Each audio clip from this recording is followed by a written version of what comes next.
দিকে যেমন কোভিড-19 রোগী, অন্যদিকে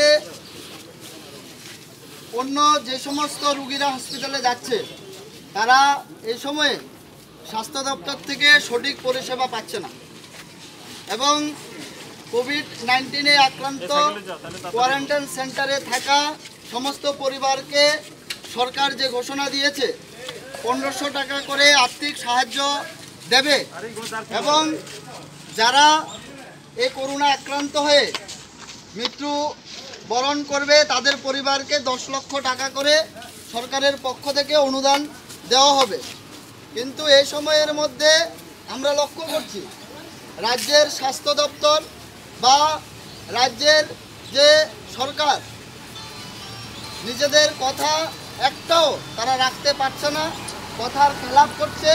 জনজীবনের বিভিন্ন সমস্যা, মানুষের এই সমস্যা সরকারের কোনো সহযোগিতা ছাড়াই মানুষকে আজকে নিজের জীবন জীবিকা প্রতিপালন করতে হচ্ছে। এই জায়গায় দাঁড়িয়ে আমরা ডিওয়াইফ রাজ্য এবং ডিওয়াইফ কেন্দ্রীয় কমিটির পক্ষ থেকে আমরা সিদ্ধান্ত নিয়েছি যে প্রত্যেকটা বিভাগে আমরা এসডিএমওর নিকট আমরা 9 দফা দাবির সমর্থনে। সভাপতি বলেছে কি সেই 9 দফা দাবি, আমরা দায়িত্ব নিয়ে বলতে পারি এই 9 দফা দাবি কোনো একটা বিশেষ জনগোষ্ঠী, কোনো একটা বিশেষ সংগঠনের শুধুমাত্র না। এই 9 দফা দাবি আপামর গোটা রাজ্যের জনসাধারণের দাবি। এই 9 দফা দাবি পূর্ণ হলে পরে আজকে যারা হাজারো প্রতিবন্ধকতার মধ্যে শুধুমাত্র এই মিছিলে এসেছেন তাদের স্বার্থ সুরক্ষিত হবে, যারা ঘরে বসে রয়েছেন কিংবা নীতিগতভাবে আমাদেরকে বিরোধিতা করেন তাদেরও স্বার্থ সুরক্ষিত হবে না। বিষয়টা কিন্তু কেমন না, কারণ আপনারা জানেন ছোট্ট রাজ্য ত্রিপুরা 37 লক্ষ জনগণ বসবাস।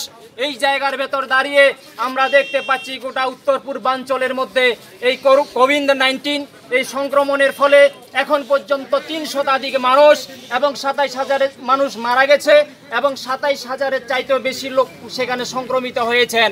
এই একটা পরিস্থিতির মধ্যে যখন আমরা দেখলাম তার অন্যতম যে স্বাস্থ্য পরিষেবা আমাদের রাজ্যের সেটা ভেঙে পড়াই হচ্ছে তার অন্যতম কারণ।